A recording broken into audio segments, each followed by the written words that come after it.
5 o'clock, so we will go ahead and get started. Everyone, welcome to our March regular board meeting. Thank you for joining us. We will start with roll call. I do not see Kathy yet, but I know she's on her way. So I will start with Tracy. Here. And Wendy? Here. And I'm also here, so we do have quorum. We can go forward. We have a big agenda tonight. Our first item on the agenda is the Employee Excellence Awards. This is our second month back. It's nice to have this opportunity to recognize some great work. There's a lot going on. So we have most of the recipients online with us. So as I go through each recipient, they will be promoted to panelists, and I will give you an opportunity to kind of wave to everyone that's participating tonight. So we will have some brief pauses to get everybody online as needed. So I will go ahead and start. It's time to recognize our March 2021 Employee Excellence Award recipients. The following employees were selected by a committee of their peers for exceptional commitment to the students and staff of Vancouver Public Schools. And all of these recipients will also be posted on the website so you can learn more about their work and efforts. So our first recipient is Rachel Merritt, who is a nurse at Houck Lakeshore and in special services. I will give a moment to get Rachel promoted. And here she is.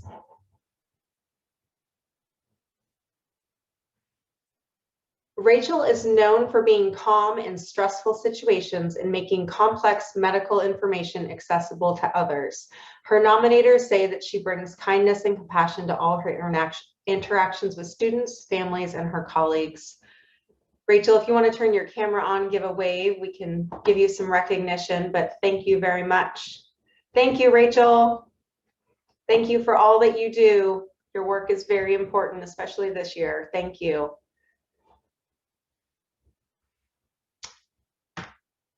So next up, we have Deborah Lobdell and Kim Peters from Philida Elementary.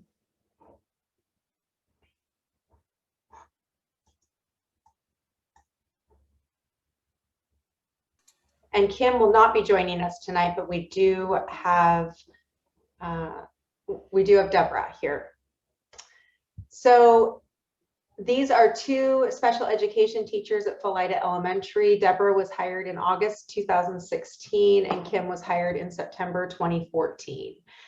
Deborah has been described as a smart, compassionate, empathetic teacher. Kim is a natural advocate for students who partner with parents and professionals.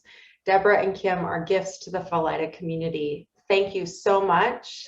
We have Deborah here. Thank you for all your hard work. We appreciate it. Wonderful. Thank you.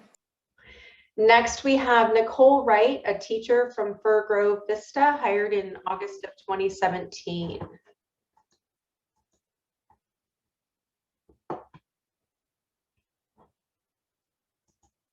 Okay, here's Nicole. Nicole has been known to plan special activities for her students, including educational games, challenges, and cooking projects. Her colleagues know her to be a collaborative educator who shares her ideas and models the attributes of an outstanding teacher. Thank you so much.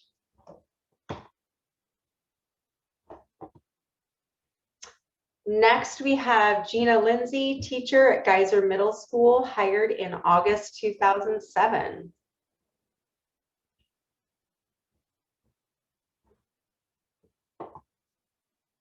Here she comes.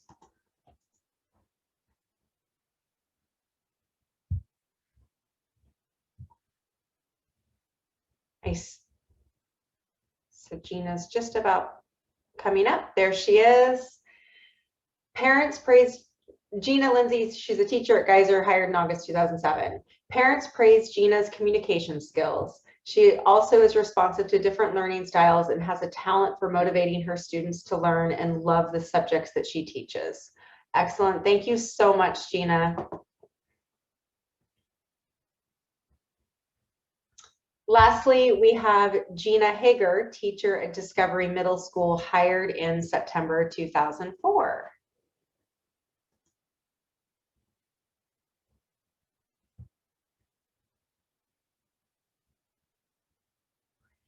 Gina has an unwavering dedication to her students and their families that is matched only by her optimism for working with them. Her colleagues are grateful for all the ways that she supports and encourages them. Thank you, Gina.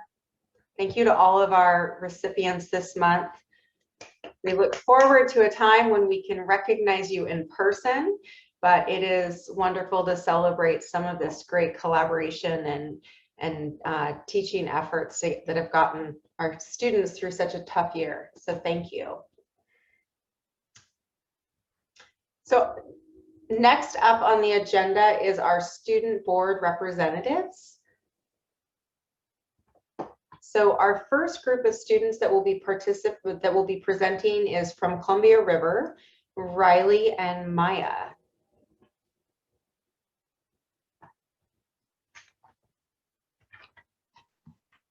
Okay, it's just Maya today. Just Maya. Okay, here you. Welcome, Maya. Thank you. Good evening, members of the board, cabinet members, and community guests. My name is Maya, and I'm representing Columbia River High School. Our prompt this month was to answer the following question: how does your school empower students to think, act, and perceive the world for themselves? When being introduced to this prompt, the first thing I thought of was our variety of and encouragement to participate in our student-led clubs. At Columbia River, students are highly encouraged to participate in existing clubs as well as start their own, and this is an opportunity for students to delve into an area of interest that they want to experience more of or want to experiment in. Clubs are always student-led and centered on student passion. The next way that our students are empowered in their individuality is through our school's consistent reminder and encouragement of our students' freedom and choice and expression. This is shown through our constant display of student achievement via the student-made art, as well as sports-related and academic-related awards that can be found in our halls, libraries, common areas, etc., as well as on what we call our CRTV, which is our school news. And these displays of student achievement empower our students and highlight their individual accomplishments and achievements. Next, we have the requirement for students to have a personalized path planned for their future. Our Career Services Department at Columbia River encourages students to explore their opportunities and then to be aided in creating a unique plan for them to achieve their goals and aspirations.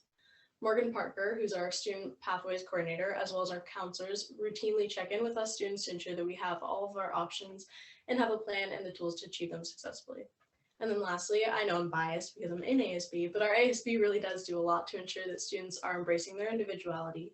Our main goal as a class is to focus everything we do towards our why and encourage others to seek out their why. By our why, I mean what drives us to do what we do every day. So for me personally, as an example, my why as an ASB student is to make our student body feel seen and heard and to leave the school better than I found it. And as a student board representative, my why is to share with you all what my school's student perspective is. In ASB, we encourage students to find their why through encouraging them to involve themselves in different activities and make their high school experience an opportunity to learn who they are and what they like and dislike.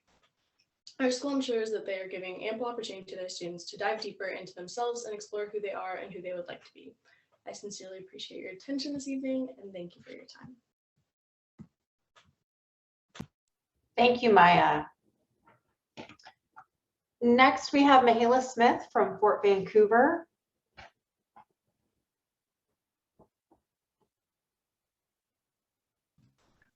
Welcome, Mahala. Thank you. Okay, good evening, members of the board, cabinet members, and community guests. My name is Mahala Smith, and I am from Fort Vancouver High School. At Fort, it has been a mission of the school to inspire lifelong learners who can be critical thinkers and analyze situations from multiple points of view.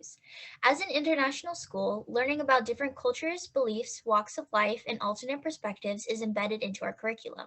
This is done through events such as International Family Night, where booths are set up with representatives from families that come from different places all over the world to share their experiences, cultures, and food. This allows students to experience and see a world outside of their own, which in itself can inspire an open mindset that is able to view situations critically. Fort also takes pride in engaging in Global Youth Service Day every year. This gives every student the opportunity to contribute to the community and make a difference. There are countless volunteer options such as visiting a retirement home, painting rocks for the park, writing letters to veterans, and so much more. By having all students participate, it allows them to see things in a selfless view, meaning that they can view situations that don't necessarily pertain to themselves, but the world around them that they have not been able to see. Our school has also worked with us students in the past to peacefully protest for the things we are passionate about. For instance, in 2018, our students collaborated with the administrators to host a walkout and peaceful protest against gun violence after the tragic Parkland shooting. This gave students a voice and the power that we needed to stand up for something that hit close to home. By working with students instead of against them, we had a beautiful ceremony attributing all 17 people who lost their lives that day. It is this kind of teamwork that helps build confidence in students to think for themselves and stand up for what they believe in. Fort staff works tirelessly to inspire students and create independent leaders who can perceive the world around them from different views. Thank you all for your time and have a great night. Thank you, Mihaela. Next up, we have from Hudson's Bay, Karen Gallegos, excuse me.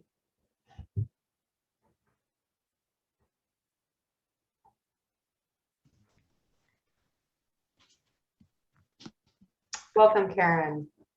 Thank you. Good afternoon, members of the board, cabinet members, and community guests. My name is Karen Gallegos, and I'm from Hudson's Bay High School. This month's prompt question was, how does your school empower students to think, act, and perceive the world themselves? The way our students build knowledge, skills, and values from our schools are so important. When our schools empower students to think, act, and perceive the world themselves, it can help students gain authority and be able to be their own person and make their own decisions. Finding a passion is important to perceive the world by yourself. It gives you a reason to keep learning and build new experiences.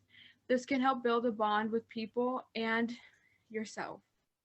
Critical thinking can help with understanding yourself. It helps with thinking clearly, focusing on your strengths, and increasing sharing ideas. Asking questions is really important. By asking questions, it can help you overcome challenges and become better at coming with solutions.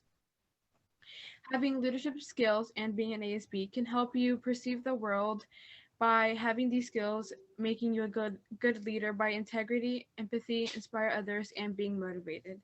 Building leadership skills, critical thinking, and finding your passion can help a student become a better version of themselves and know how to perceive the world. Thank you. Thank you. Next, we have Teddy Beaver from Skyview.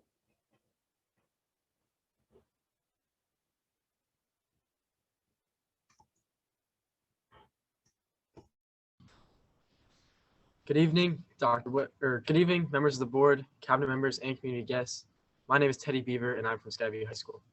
This month's prompt asked us to address how our schools promote students to think, act, and perceive the world around them. At Skyview, we have a couple ways that encourage students to do just that. First, the SMT program. The SMT program takes a more specified route on promoting individual thinking and growth. When a part of this program, students are challenged to face and address new tasks about the world around them in regards to science, math, and technology. Being at Skyview, it's a very large school with students from many different walks of life. Being the case, students meet and interact with many different people. While not necessarily intentional, students are able to get new perspectives from others with different backgrounds. At Skyview, we also provide a wide variety of clubs. Multiple clubs are directly about our community and the outside world, but regardless of the topic of the club, it is an opportunity for students to grow as individuals. Finally, simply class time. Personally, I know throughout my time in class at Skyview, especially English classes, questions and conversations are posed to challenge students to think and discuss the world around them. In conclusion, school at Skyview is a great time for students to develop their own ideas and opinions about the world around them. Thank you. Thank you, Teddy. Next from VSAA, we have Samantha Duncan.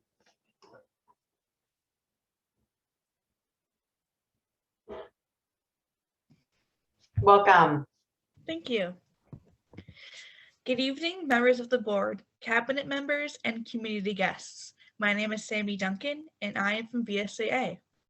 School is an important place for many reasons, such as to learn things and improve skills, build relationships, and empower students to think about and act in the world around them. At VSAA, one of the main ways that students are empowered to think about the world is through independent art projects. Working on group projects is also an important part of VSAA, but it is also just as relevant to be able to work on your own and challenge yourself just to think for you.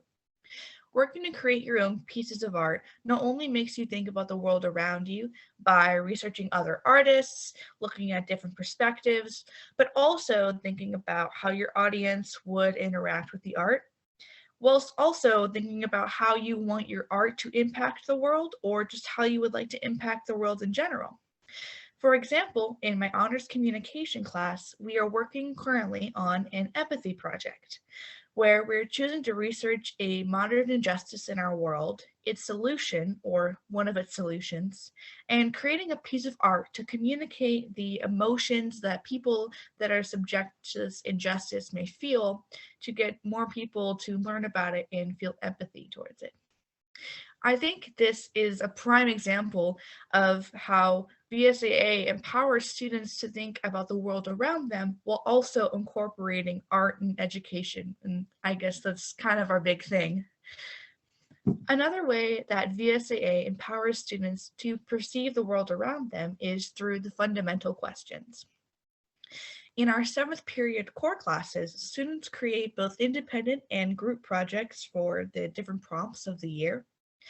And one of the processes that is really important to the project is the fundamental questions. So evidence, what do you know?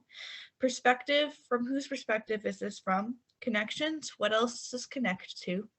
Relevance, why does this matter? Supposition, what if things were different? And transition, what's the next step going forward? This not only challenges art schoolers to reflect on their experiences and learning, but also think about how their work connects to others in the world. The globe and world is a big place with lots of people and experiences in it.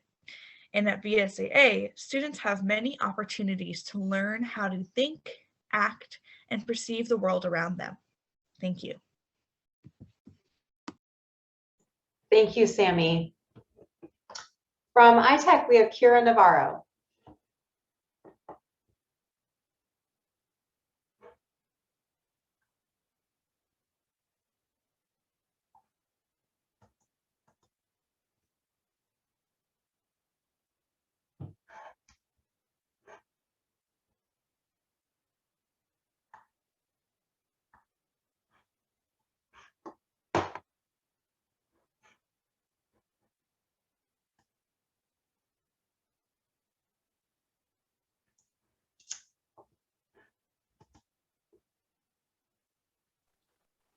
We lost her just after promoting. Oh, there she is. Thank you. Oh, sorry, there was an issue. No, thank you. Welcome. Hi. Okay. Good evening, members of the board, cabinet members, and community guests. My name is Kiara Navarro, and I am from iTech Preparatory. iTech provides many opportunities that empower students to think, act, and perceive the world for themselves. One of the opportunities provided at iTech is project-based learning. This allows students to have project based on real-world problems. For instance, we had a project called iPrize, which is based on the show called Shark Tank, to where we find worldwide problems and find a way to solve it in our own unique way. For my project, since I dance, I wanted to make ballet shoes for dancers that are more cost efficient for people with low income that cannot buy the original shoes. I made them to be more of a sock that allows the dancer to still have the same benefits as a normal ballet slipper would have. Another opportunity is collaboration, where we work with others on a daily basis with projects that allow kids to know that everyone's ideas matter when it comes to projects at iTech. Lastly, another is standard-based grading, where we then give a full understanding of specific learning standards to help and show what we need to work on to improve in those certain areas. We also at iTech do a lot of community partnerships. One of our big ones is every year around fall/winter time, our whole school goes and works with the food bank to help put food in boxes, clean rooms, learn nutritional facts, and overall help the community learn of these great skills. Our club's leadership and ASB provide a great to perceive different communication skills throughout the year with working together on projects to make our school a better place and working together to help the club grow. And lastly, early college allows students as early as 9th grade to be able to take college classes from Clark and WSUV if they are ready. Students can also take Running Start for 11th and 12th graders to get their AA when they graduate. Overall, iTech gives students the best opportunities to think, act, and perceive the world for themselves. Thank you. Thank you, Kiara. Lastly, we have, it looks like Dominic Pennington from Flex Academy.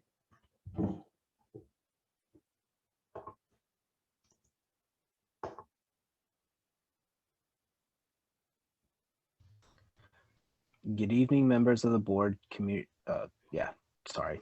restart that. Good evening, members of the board, cabinet, and community guests. My name is Dominic Pennington, and I am here representing Vancouver Flex Academy. This month's prompt question was, how does your school empower students to think, act, and perceive the world for themselves? At Flex, the teachers work hard to promote and inspire individuality among students, often looking for students' opinion on a matter.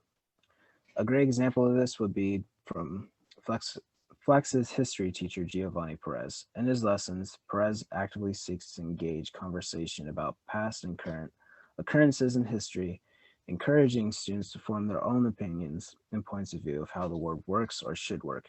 He also allows open debate among students in the classroom within reason, often about the current lesson taught. Though the lessons of history are modern, though the lessons of history are moderately unsensitized for obvious reasons, the question being asked can still be considered controversial but not over the top, just enough to allow students to think about the content of the question and to develop their own opinions. Many of the students at Flex have already have their own perception and ideas of the world, and the way they act represents that. Flex works hard to feed and develop those perceptions and ideas, either by strengthening them or developing them by adding complex questions or scenarios to the mix. The world is not black and white, and the students are aware of that. That's why they work hard to make sure that their actions, perceptions, and ideas are in line with their morals. Thank you. Thank you, Dominic. Thank you to all of our student representatives for putting the time into those enlightening presentations. It's always good to hear what's going on at the schools. Next up on our agenda is our audience participation portion of the meeting. And we have a couple people who have signed up to speak tonight. Citizen comments is the time in our meeting where the board and administrative staff like to hear comments from the public. Because most matters require fact-finding and review, the board is not able to respond to any public comments made at this time. Additionally, the state's Open Public Meetings Act restricts deliberations on topics that have not been placed on the publicly noticed agenda in advance. If follow-up action is necessary, the board will ask the superintendent to work with the administrative staff to consider the information and respond accordingly. Speakers are expected to be respectful. Personnel complaints and personal attacks are not permitted. The board asks that personnel complaints be submitted in writing. Speakers will be promoted to panelists as I call their name. Please state your name and address for the record. You will then have 3 minutes to make your comments. If you hear a chime, please conclude your remarks. If you have materials or additional comments you would like the board to review, please submit those to vpsboard.directors@vansd.org. That information will be shared with the superintendent and board. The board appreciates, listens, and cares about the broad range of perspectives in our community, and we thank you for sharing your comments.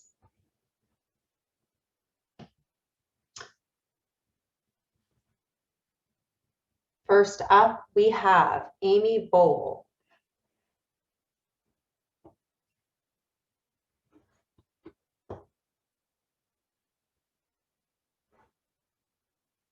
Welcome, Amy.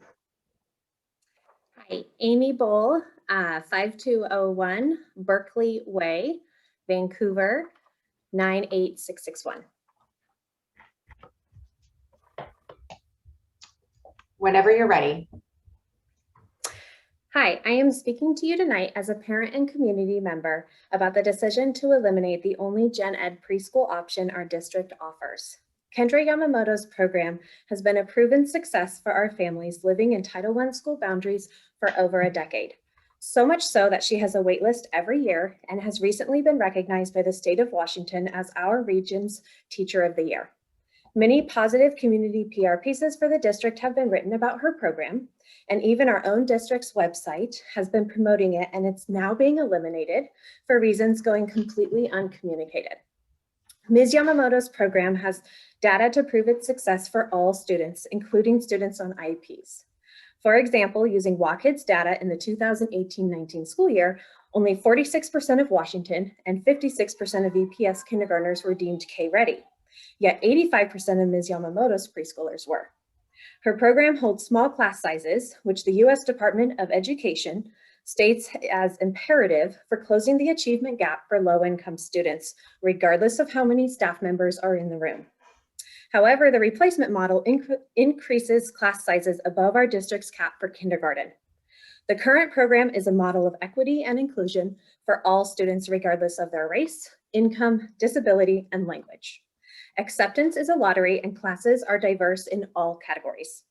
I was informed the new program will be accepting students with disabilities and on a needs-based acceptance. Although the intention is to provide access for disadvantaged students, I believe this ranking would only further segregate students with disabilities and low-income minorities from their peers. When I asked Categorical Services about the application process, I received a response within 1 day on both my staff and my personal email. However, my personal email had zero information.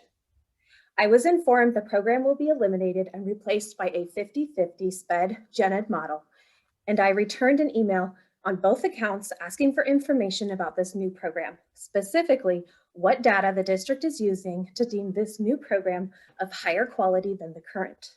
I have received zero communication since February 19th.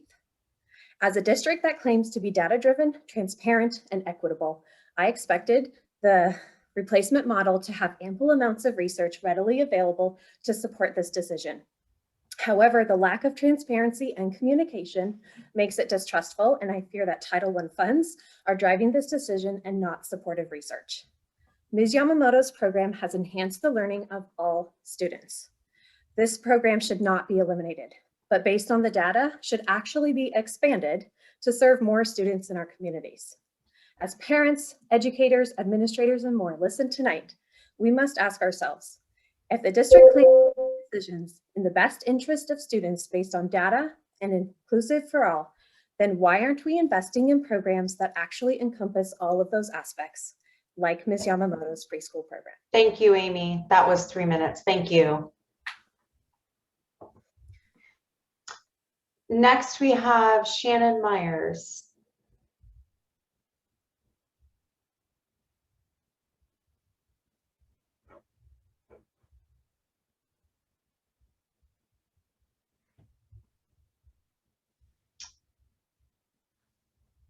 Shannon, it looks like you've been promoted to panelist. If you are comfortable turning your camera on, state your name and address for the record, and then you may begin when you're ready. Hi, my name is Shannon Myers. I reside at 2701 Northeast 168th Avenue in Vancouver, but today I'm representing the Southwest Washington Central Labor Council, which address is P.O. Box 61929, Vancouver, Washington, 98666. As I stated, I am president of the Southwest Washington Central Labor Council. We represent over 50 union locals and over 15,000 union members here in Clark County. And I was actually happy to hear all these student presentations, including goals and community work, some of that including food banks. I actually started a food bank of our own at the Labor Council, and that's why I wanted to talk with you today. I wanted to make you aware of the consequences that your decisions have on members of your community and your school, even if your decisions are made with hesitancy. In October, at our meeting of the Labor Council, we found out that you were going to be furloughing a third of your school support staff. At the meeting, we were confused as to why you would lay off support staff, especially during a time when we should have all hands on deck. You could have been serving students in more creative ways with more adults in the system to support it. We were confused because these workers are already fighting for a living wage, and the wages that support staff receive at the Vancouver School District, many are living at or even below the poverty line. But instead of looking at labor as your biggest resource or asset, you considered it your biggest cost. And in late November, you guys decided to lay off 351 people 2 weeks before Christmas. That not only continued to negatively impact students that you are supposed to serve, it devastated the adults and their families that work at your school. They're already struggling with reduced hours and paychecks, and you let them go to save the rainy day fund. I don't know when a rainy day fund is needed more than during a pandemic, the worst pandemic in a century.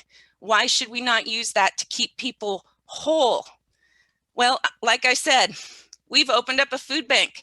You brought them back to work January 6th after we wrote thousands of comments to get them back. But they had no income for weeks. They didn't get unemployment. They couldn't get it on time if they got it at all. Weeks without paychecks.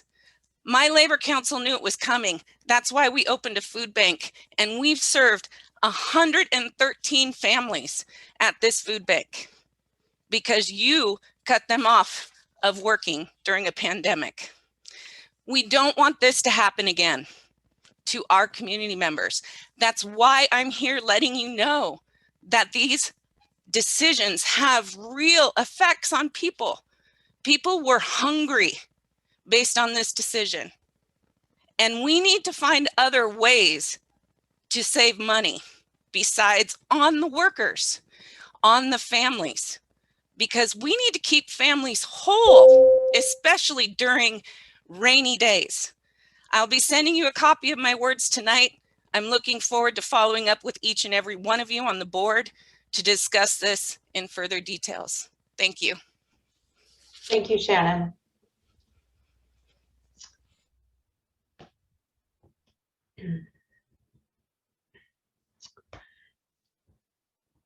Moving on in our agenda, we have the first regular business is our consent agenda. Do I have a motion? I'll motion. I'll Okay. second. Thank you. Any comments or questions on these items? These were all discussed in our workshop in February. We will move to a vote. Tracy Barrows. Approve. Kathy Decker. Approve. Wendy Smith. Approve. And I also approve. The consent agenda passes.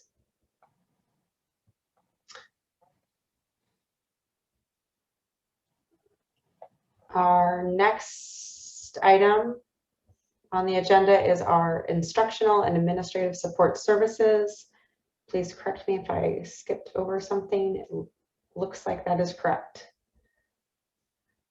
So that item is for our Columbia River, the recommendation to approve new mascot name for Columbia River High School. So resolution, I'm sorry. No, I was going to turn it over to you, Kathy. Okay, thank you. So resolution number 866 of the Board of Directors initiated the elimination of the Native American mascots, symbols, images, logos, and nicknames at Columbia River High School and Minnehaha Elementary School.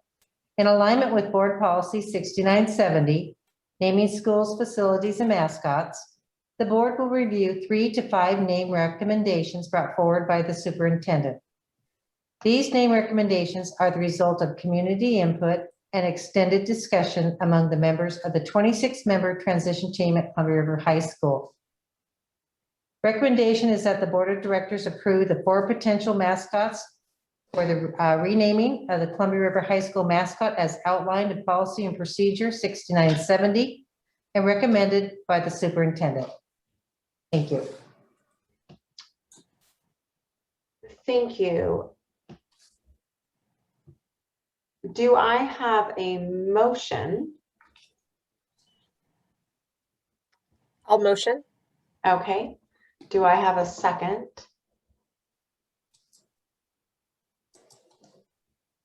What? I have a, is the motion to move all 4 names or? The motion at this point is to move all 4 names and then we can open it up to discussion. So we're currently making a motion on this current recommendation. And my idea is that once this is on the table, we can have a discussion and make an alternate motion if necessary. So basically I'm motioning that we open this up for discussion. Yes? Okay, I will second that. Can I clarify, Kathy, you're making a motion to move these 4 mascots forward.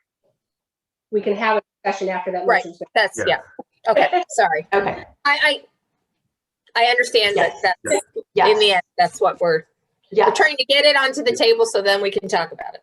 Yes, I just wanted to act on the existing recommendation and then we can open it up to conversation because there are a lot of opinions on this topic as there have been for years.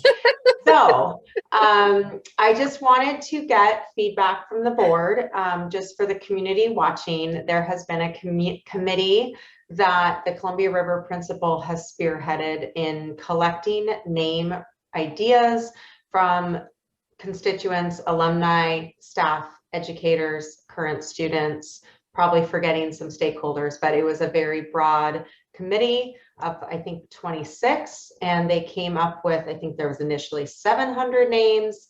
They found a sweet 17. They voted internally, and they presented the board with 4 options. For the committee watching, we have Rapids as one option. We have River. We have Royals, and we have Sasquatch. So I wanted to get feedback from the directors about your comfort with all or some of these names. And I think that this is a fairly fluid discussion because I think everyone has different opinions and perspectives on this matter. I always put Tracy on the spot first because she starts with B. So I'm going to ask Kathy, who's done a lot of research on the topic, to go first. Okay, so it was brought to our attention through a variety of emails that there was some concern regarding the Sasquatch name. And I was unaware that it would be an issue. I actually thought it was kind of a cool idea. But because people brought it to me, I did a little bit of research and I did indeed.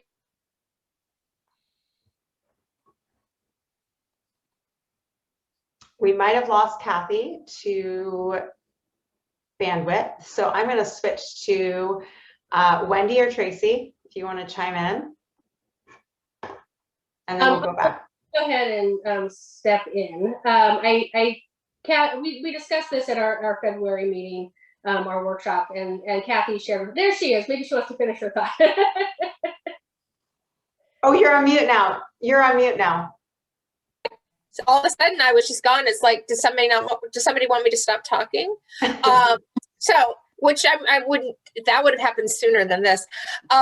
So it's not across the board that there is definitely some disagreement here among various tribes members. But the concern that I had is that there is a spiritual element to the Sasquatch. It is known by a number of other names within the community. And there would be, for some of our local tribes members, there would be, they would feel that it was slightly disrespectful to the mythology and the spiritual element to use Sasquatch as a mascot. Now, there's other research out there that says that it's not really part of the religion. The religious aspect isn't there, but to the letter, every every Indigenous tribes member that I spoke to said, best if it not be one of the options. Okay. I appreciate that kind of background and context. And just for everyone watching, this is a follow-up to a conversation we did have in February. So I don't know if Wendy or Tracy want to chime in on any of the four, if you have feedback on those names, as well as feedback on or kind of thoughts around the process. And just one other, the recommendation is for the board to kind of approve names that then can be brought back to the student community. So the students will have the opportunity to make a final selection. That's important to note. So I'm going to look at Wendy or Tracy. I'm happy to chime in. So I'll go ahead and speak next, if that's all right, Tracy. At our work session where we had a previous conversation about this, I shared that I was uncomfortable moving Sasquatch forward for the reasons that Kathy just explained. Thank you, Kathy. I also have, I'm also hesitant to move Royals forward for a couple of reasons. I think that there is some potential controversy, might not be the right word, but I don't know that it's necessarily reflective of the values that we're looking for. And also, as was pointed out, although I forget which director pointed it out, but I agreed with her, was that the connection to, I'm not sure that the connection between royalty and Columbia River or the community or the area that the school is tied to is real clear. And our policy does state that it should be reflective of the area in some way. And so I have an alternate motion that I'd like to make, but I would like to let Kyle and Tracy weigh in before I maybe possibly suggest an alternate motion. So Tracy, why don't you go ahead? So I have mixed thoughts on the process and kind of the names that we have. I think the process that we went through in, considering whether or not to remove the previous mascot, was controversial, but I think we felt it was the right thing to do. And I think we have a lot of kind of responsibility in then making sure that we are giving due diligence to the new mascots moving forward, because the previous mascot was controversial. So I feel a sense of responsibility in making sure that the options that we move forward are respectful and do not have kind of, controversy around them.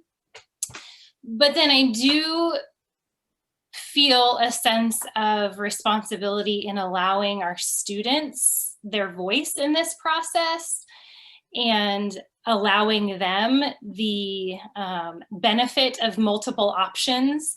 And so I think that's part of my hesitancy in either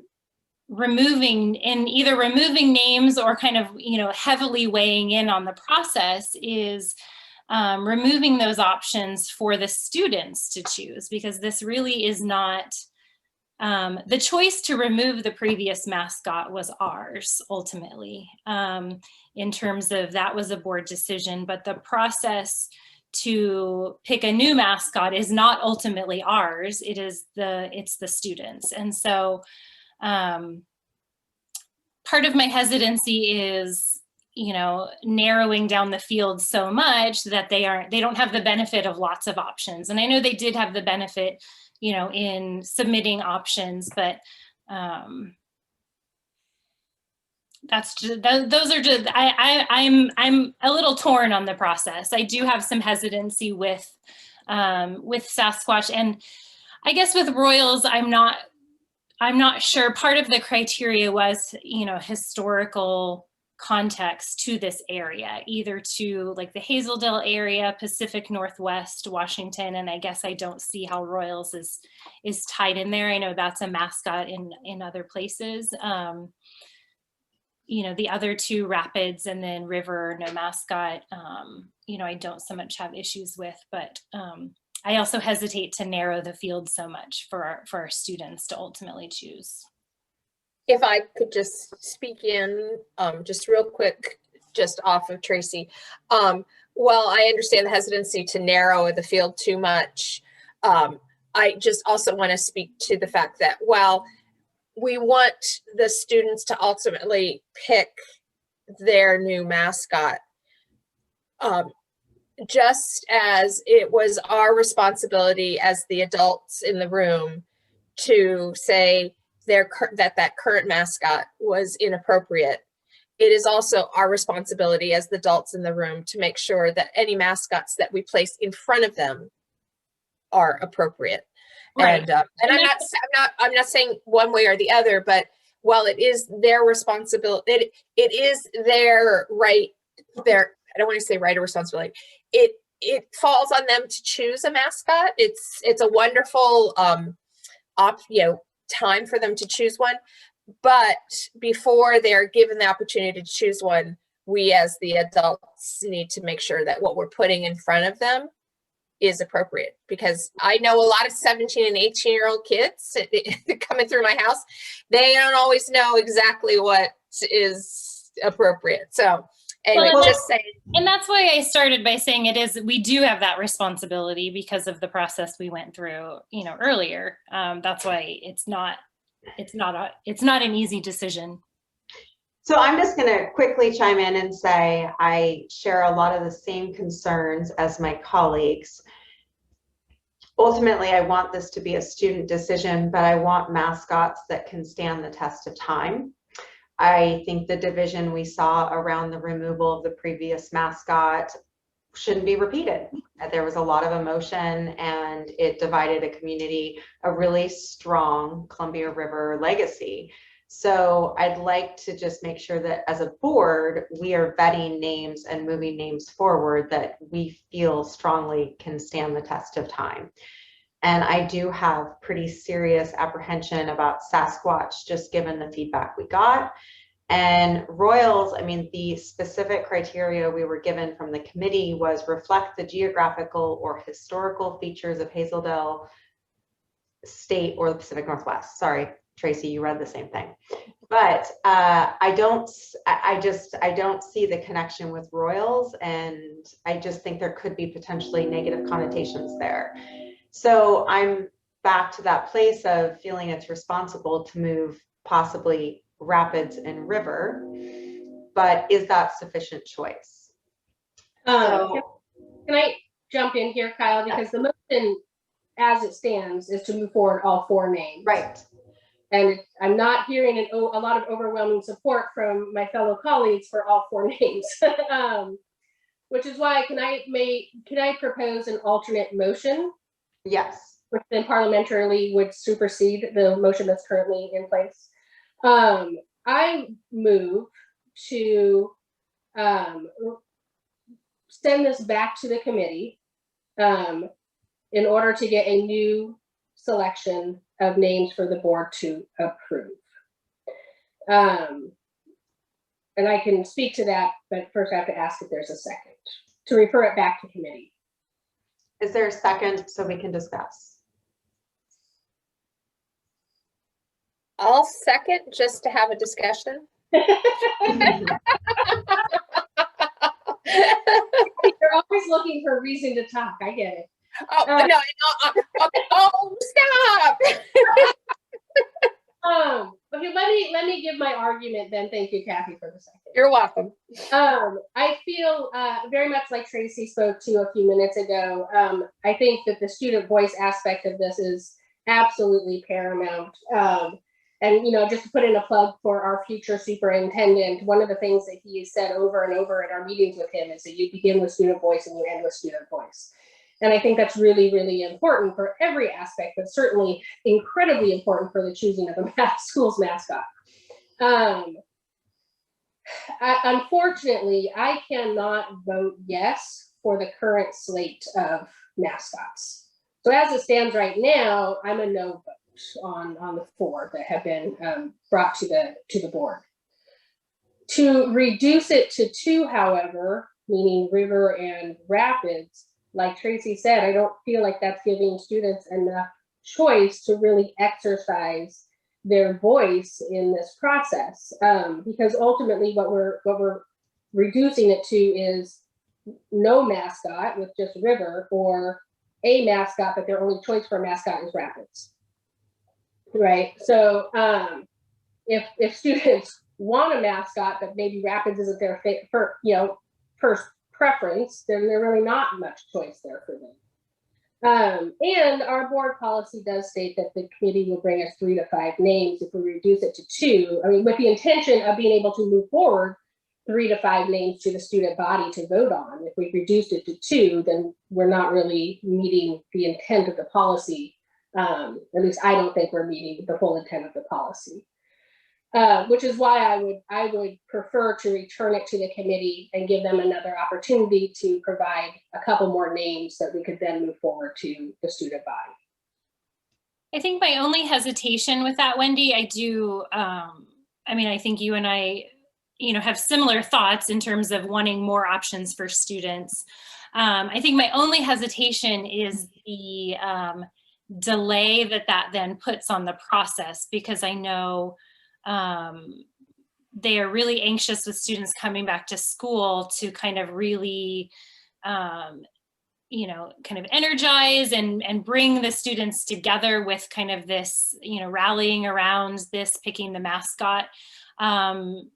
And so I guess maybe not concerned, but just questioning of how it will impact the timeline in terms of different steps that kind of come afterwards in terms of uniforms or logos that are put on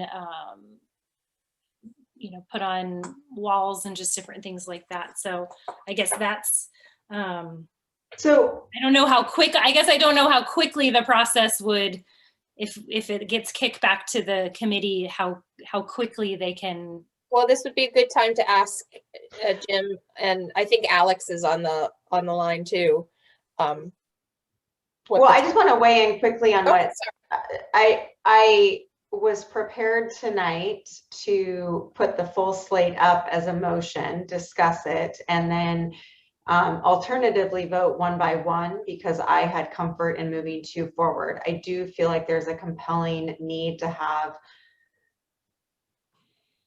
options for student selection, particularly when the absence of a mascot is one of the choices. So my only caution is that it has been a tough year, and I absolutely understand the urgency to create a new brand and a new mascot for the school. But the school, I'm going to get this wrong, but it's 60-some years old, and the former mascot lasted a long time. So we're making, hopefully, a choice to give students a choice for another 100 years of this mascot. And I just want to make sure that we get it right. I know a lot of the uniforms already say river. And so if it takes a little bit longer to get it right in the long term, I'm surprising myself right now that I'm more open-minded to that. Okay, so Kathy, you had questions maybe for some of our panelists about this timeline. Sorry. And sorry, I was having connectivity issues, so I had to turn off my video. So I was wondering, maybe just to get a sense of how this might impact the timeline, maybe Jim and Alex could chime in here.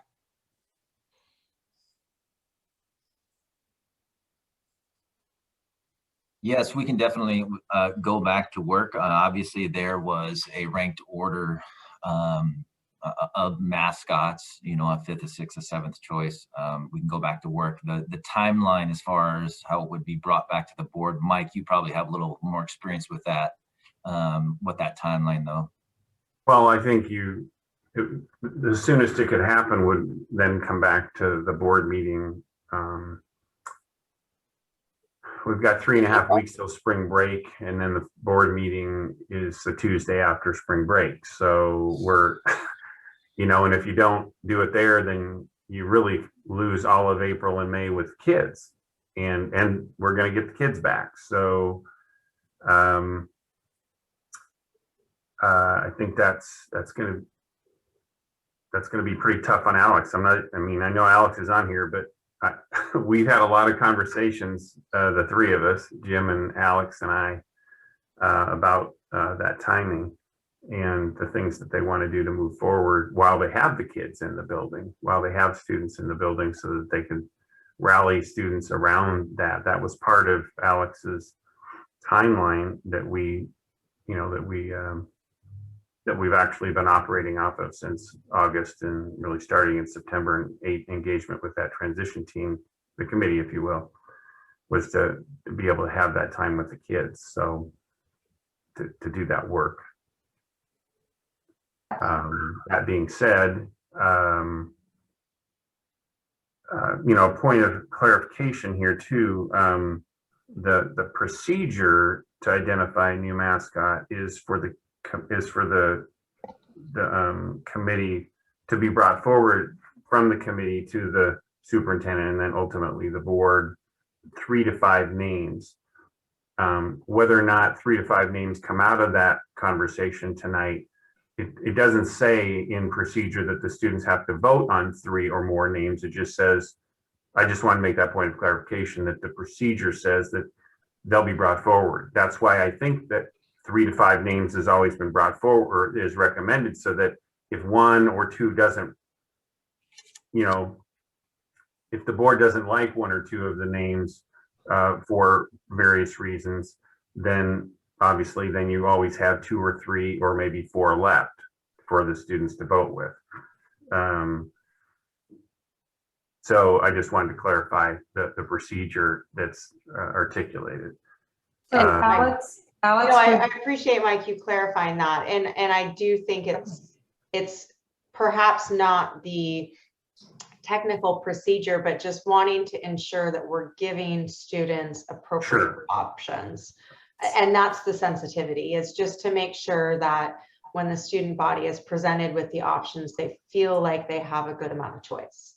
So can we hear from Alex a little bit, Alex, about what your school is feeling and what the committee work, since you led that group? And Alex, be honest with us. Of course. Thanks for giving me an opportunity to chat with you tonight.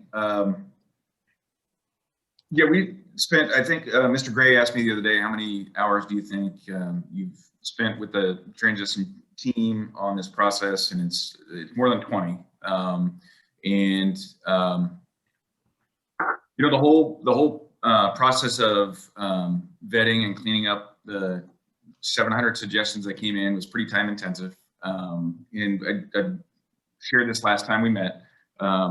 We looked at the names, reviewed, and saw the repetitive nature of some of those suggestions that came up. And that drove, I think, a lot of the decisions of the transition team, is looking for the repetitive nature of some of the themes and some of the ideas that were brought forward. So with that, we're in this transition. We had our 9th graders on campus.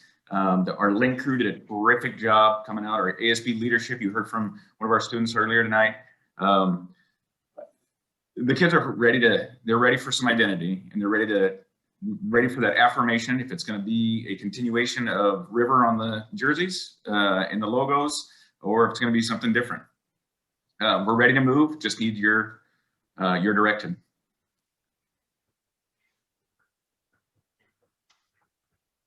Can I just ask a question, Kyle? Yes. Or maybe clarify something. We have 2 meetings scheduled for 2 more meetings after this scheduled for the month of March. They're not generally meetings where we take action, but we certainly are able to take action at either one of those meetings, correct? Yes, we will be likely taking action at one of the 2 meetings as it is. So it's something that we can add we can add regular business items to any of the agendas. So let me ask a follow-up question for Alex. If we took action at March, is it March 16th and the 23rd?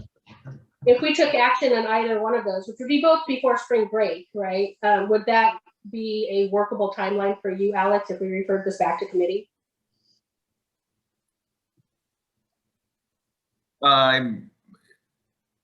The transition team's been waiting since December for the next step, because this is the final part of phase one.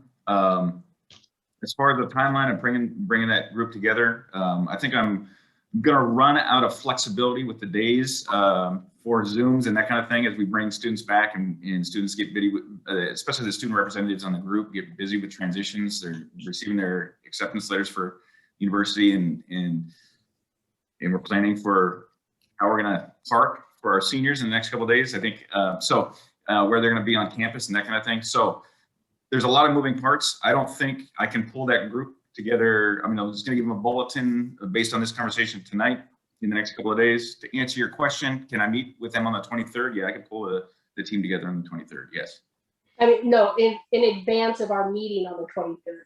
If we needed to take action on it, have an updated recommendation to the board in that time frame. Yes, I can do that. Keeping in mind, please give me a little grace here with bringing back the rest of the student body next Monday, and the moving parts, as you know, in the school. So yes. So can I just clarify on what you're asking me to do? I'm asking if we referred this back to the committee and asked the committee to bring forward additional names, could you have a new recommendation to the board before our March 23rd meeting so we could vote on it at that meeting? So Alex, I think that there's two names here that I think what I'm hearing is the board is comfortable moving forward, and there's two names that most of the board is uncomfortable moving forward.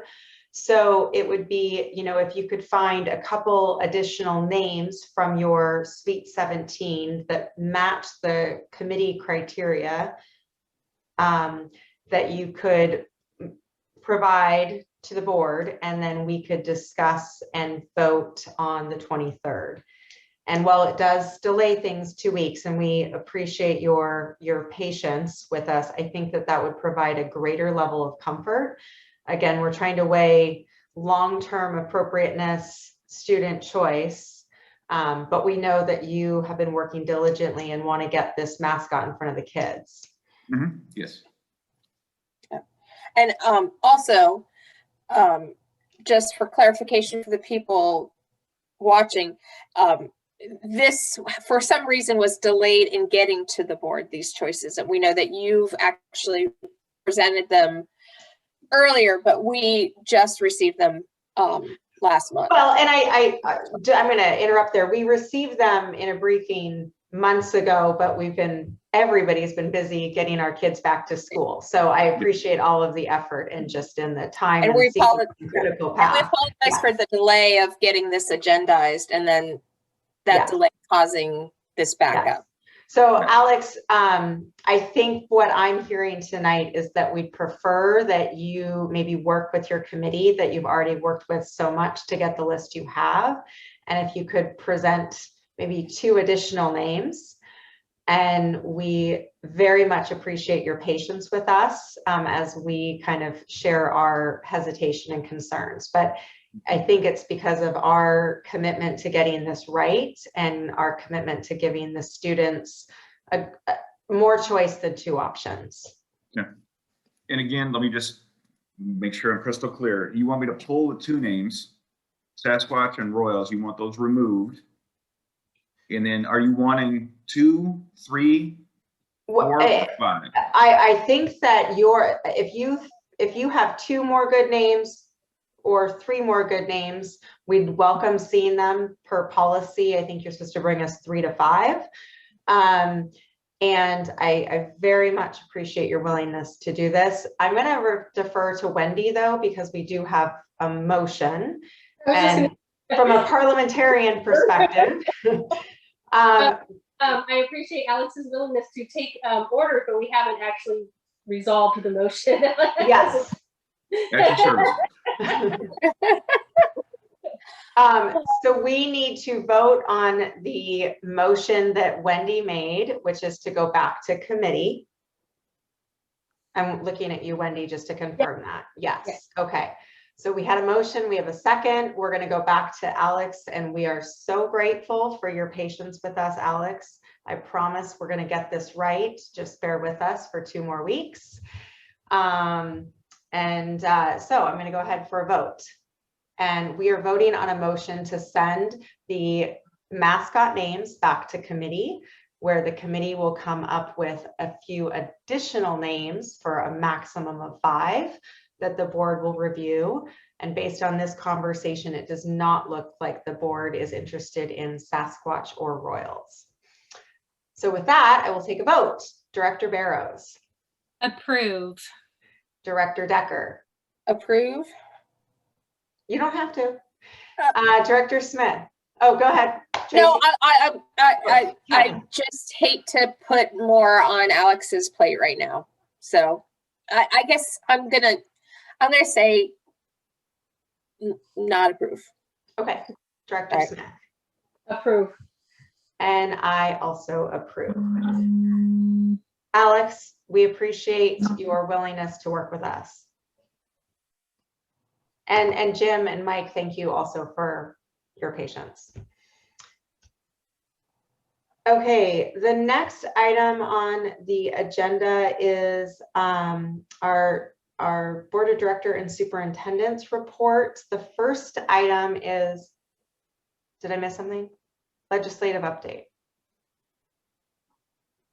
So we do have our legislative updates that Director Barrows will be sharing tonight. Hold on, Wendy wanted to say something. Can I just ask a clarifying question with regards to the agenda?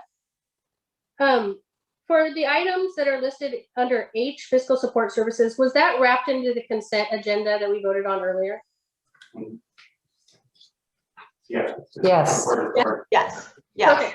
I was expecting a whole lot more voting to happen tonight, and we just skipped ahead. So yes. So next we have our legislative update from Tracy. She participated in the WASDA Legislative Day. Yeah, so I was just going to share some updates from that conference. On Sunday, February 21st, I attended a legislative conference that was held for the Washington State School Directors Association and the Washington Association of School Administrators. We had different student advocates present to us. We watched interviews with state legislators. This was all obviously a virtual conference. And we also heard from State Superintendent Chris Reichdahl. And Superintendent Reichdahl shared some updates with us that have actually, he shared updates that have been updated since then, such as the status of vaccines for educators, which obviously we know since then all educators have been added to the eligibility list to get their vaccines. He talked about state testing and also kind of some thoughts around the school calendar. We discussed some of the legislative priorities for the school director superintendent group, and I'll kind of just share some of those with you. The priorities, there's 3 different priorities that we have. The first is around fiscal issues. So the expenses that have increased but stable funding is at risk due to declining enrollment, reduced bus ridership. We're advocating for funding through stabilizing the funds and then expanding transportation services beyond just pupil transportation and releasing the remaining ESSER funds. We also talked about graduation flexibility. So that's a priority that we have in different career options, looking alternatives to the traditional 24 credit course schedule, just making considerations for more flexibility and innovation. We are supporting bills that continue the graduation rate waiver program and that allows students to graduate by earning at least 20 credits or earning credit from a performance exhibition to show their knowledge and skills. And then our third priority is student well-being and social emotional wellness, which is obviously something very near and dear to my heart as a school psychologist. Even before COVID, suicide was already the second leading cause of death for teens, ages 15 to 19 in Washington. And of course, the pandemic with kind of the isolation and loneliness has exacerbated those issues. School counselors and social service staff are the best prepared to provide the needed support for students, but are underrepresented in schools because of the prototypical school funding model. So we are advocating for allocations to increase the allocations that are needed to increase for more school counselors, school nurses, social workers, school psychologists, family engagement coordinators, and advocating for school districts to have those resources to hire the social emotional staff that are best positioned to serve those students, and supporting OSBI's budget request to build that staffing capacity to support students, including professional development for school staff, adding continuous learning coaches to the prototypical model, allocations for school principals, and like I said, the allocations for all of the social emotional staff. So that's kind of a summary of what our priorities are in terms of legislation, and kind of a summary of that conference. Thank you, Tracy. Next, we have a OPMA update regarding remote and in-person board meetings. Amazingly, we now mark 12 months where we have been doing meetings via Zoom technology. And if I do say so myself, we've improved the process quite a bit since we first started last year. And that's mostly to do with our behind the scenes support. And I think we've gotten a lot smoother in the process. However, as our transmission rates continue to improve and our county is in phase 2, there is the flexibility to move back into in-person meetings. So Tracy and I asked Kathy to put this on the agenda. Kathy's team has put a little bit of research to kind of figure out how this will work.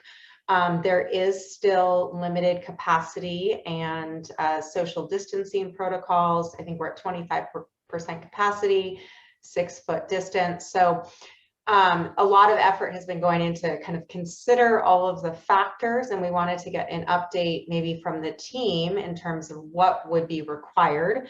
I will add one more thing. The board's goal when we presented this to Kathy is the silver lining to Zoom is that it has improved access for our community. So any transition to in-person meetings, we want to maintain that level of accessibility. So that was the challenge we issued to Kathy and team. So I'm going to turn it over to you, Kathy, and then the board can weigh in.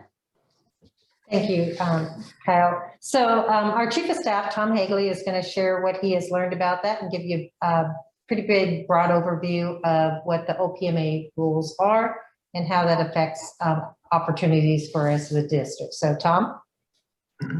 Thank you, Kathy, and good evening, everyone.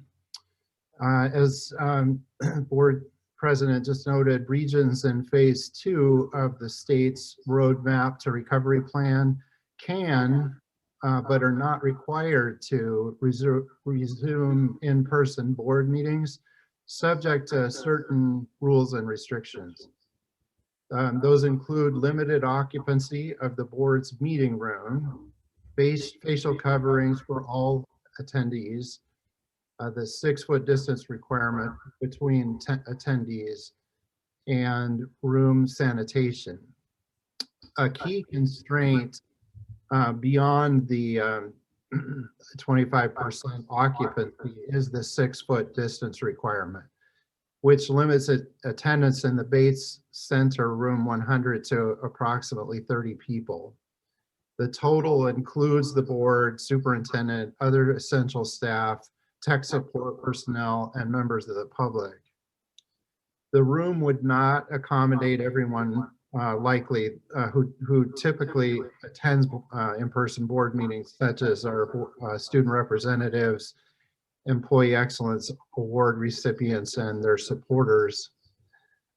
If the board decides to resume in-person meetings, it must continue to offer a virtual or remote participation option under the current governor's proclamation.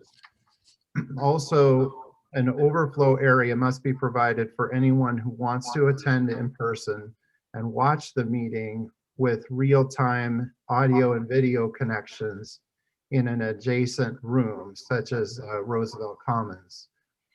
People who want to share comments with the board must pre-register in advance, either in person or by email, and they must be accommodated in the format of their choice. So they have the choice to either pre-register for in-person or remote, and we need to accommodate both.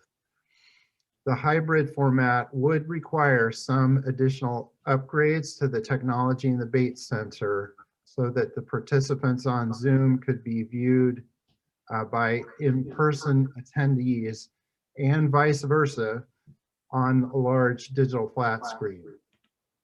Staff would need to purchase and install a new equipment to replace the outdated projection system and other AV components in the Bates Center.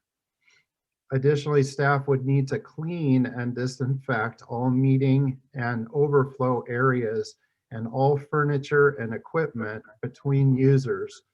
And that would need to happen before, during, and after the meeting. So for example, if you have a speaker going up to the lectern, everything needs to be wiped down in between users. So in summary, hybrid format board meetings are doable, but they're more complex production, requiring significant investments of staff time and some investments in technology. And that's why the state continues to provide a full remote option even in phase 2. Thank you, Tom. And I do want to acknowledge that we had our first in-person meeting last Wednesday, and it did not include many of the elements we would have at a regular board meeting.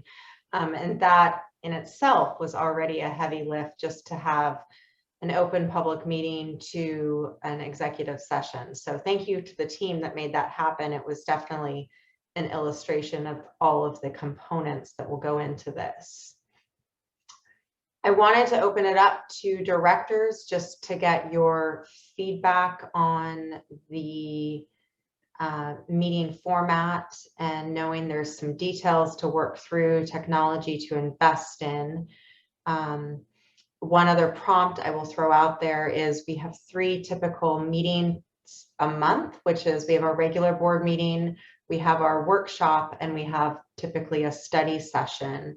So as we kind of consider this meeting format going to hybrid, let's also consider kind of which meeting format would lend itself to hybrid versus which lends itself best to Zoom technology.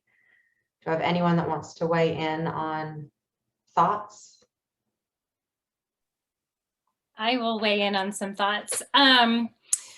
You know, Kyle, you brought up at the beginning our goal towards accessibility. And I think we have definitely seen that this past year in allowing way more of our community members to access our board meetings through, you know, seeing all of the participants that are here, allowing people to watch from home, to give public comment from home, and just to be in the know about what we're doing. So there is a level of hesitancy in losing some of that accessibility, but I ultimately feel like our goal, even before COVID, was to create a live streaming video, videotaped access to our community for our meetings anyway. We were already looking towards how can we make these meetings more accessible. I know there are a lot of steps involved in the process to go to in-person meetings, but as all of the steps were being described in terms of accessing technology, having some people in person and some people, you know, accessing remotely, wiping down things in between. I am reminded that those are the same things we are asking our classroom teachers to do every day. And so I feel like a hesitancy because of the logistics would not be authentic. I think we all feel safe and feel comfortable coming in person, so it's not a safety issue, but I do, there are a lot of logistics to figure out, but our teachers are figuring it out. We have supported our teachers in working through that process, and so I think it is something that we can work through. Tracy, you absolutely took the words right out of my mouth. That's exactly what I was going to say. It sounds so familiar. It is logistically a heavy lift, and Tracy's correct, and that's exactly the same thing I've been asking her now for months. It's not quite the same. A public meeting is not quite the same as, you know, a social studies class, but I think that, well, personally, the excitement for seeing everybody in person last week was so overwhelming that I'm super, super eager just to be able to do that more, right? I think being in the same room does lend itself to better conversation, better discussion just between the staff. It's more natural and it's easier. So I'm eager to get there. I know that it's not necessarily something that's going to happen for next week's meeting, but I think it's important that we be taking the steps to get it. And the silver lining, as Kyle put it, is that it sounds like we are able to maintain that same or very close to the same level of accessibility, and do some in-person meetings. So I for one would strongly support taking active steps to get back to increase. So one thing I think that comes up to me is that the limit of 30 people in the Bates Center is a reduction. I think we couldn't get the board, and sometimes we have several principals presenting and cabinet and have much space to accommodate public comments.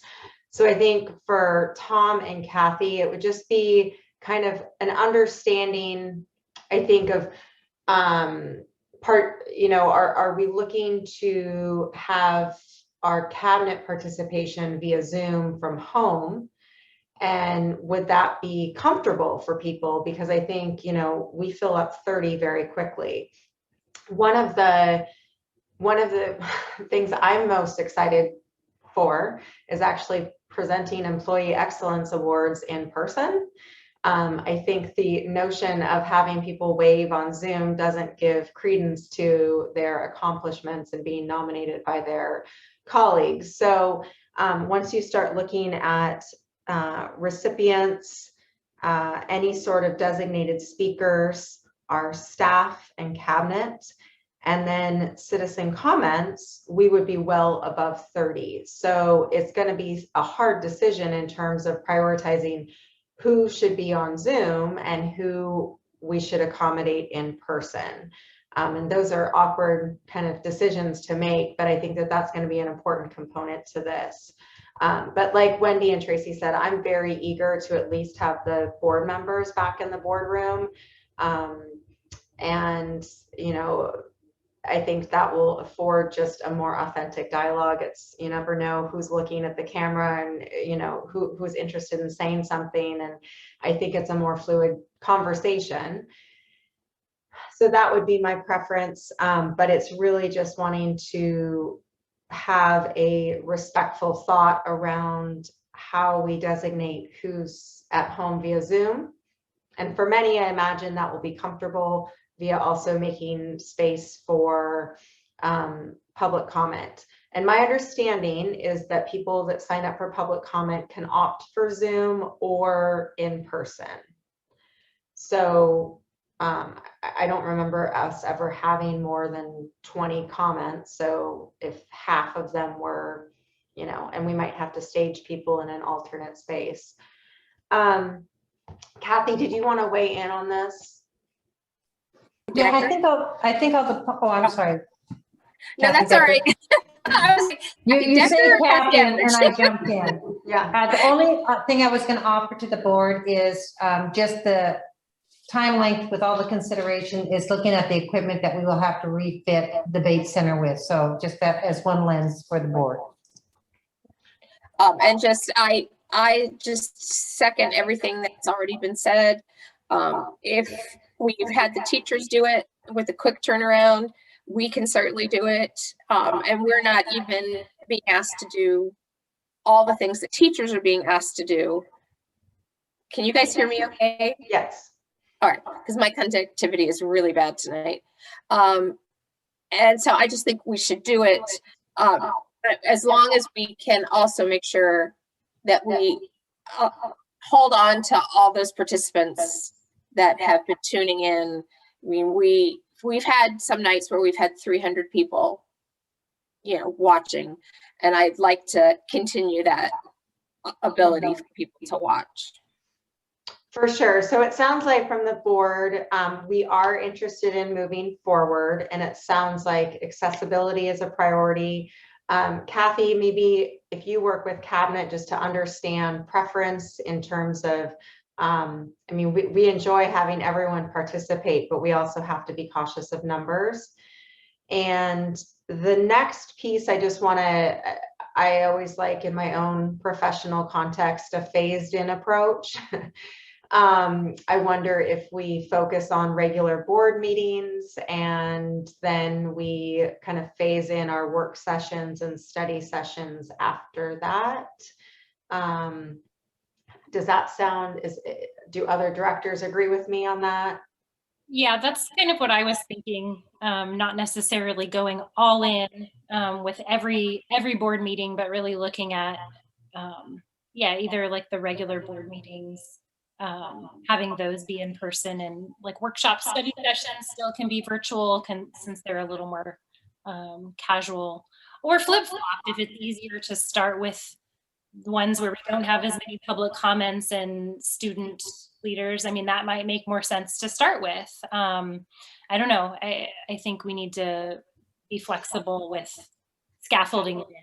So I guess, Kathy, that might be another question for you and Tom and team to consider, you know, if we want to do a phased in approach. Study sessions typically have more engaging conversation that might lend itself to in person. So our committee meetings don't seem like a huge, our workshops don't seem as critical for in-person conversation, just in the sense of, but maybe it lends itself to an easier. My concern there is that we often have questions for other cabinet members, but without audience participation, we would probably all fit within 30. So I guess, Kathy, maybe in one of the upcoming briefings, just in terms of staff participation in person, how we get this going, both from an investment side, what the lead time is, and then if we were to take a phased in approach, what would be the recommended kind of approach? I will say that we do have a couple meetings coming up that I think it would be nice if we were in person. I don't know if April 13th is a possibility, but if we're hopefully going to be swearing in a new board director, and given that we never met our former board director in person, it would be really nice. It would be nice to swear this person in a real meeting, but perhaps April 13th is pretty aggressive. So just if you guys give us feedback, it sounds like the board is ready to move forward, and we kind of want to hear all the logistics that will go into this, because we also recognize that getting our students back in school is definitely the priority. And I'd just like to say, and it may vary too at the workshops or the study sessions, if we need to hear from more people than would fit, then we would alternate to the Zoom. And then if all the people would fit, we could do it in person. Does that make sense? Because some of our workshops have entailed using having quite a few of the staff involved. Right. So I think, yes, it sounds like Kathy and Tom will kind of regroup on staff cabinet level participation. Absolutely. The team and I will start working on that immediately and get back to you guys in a Friday briefing on that. So, okay. So did we answer the questions you have? Did we provide clear enough direction? Okay. Tom's nodding yes. So I'm going to take that as that we can conclude that portion of the meeting. Our last item on the agenda is a recess to executive session for procedural with no action to follow, to consider information regarding the district's computer and telecommunications network. Okay, and I do not have an understanding of the time, but I would maybe, Kathy, do you have an estimate? I believe it'll be about an hour. Okay, so session. I will check back in within an hour, but we will recess to executive session. Thank you, everyone, and have a good night.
Okay, we're all back. Thank you, everyone. We have completed our executive session and we are adjourned.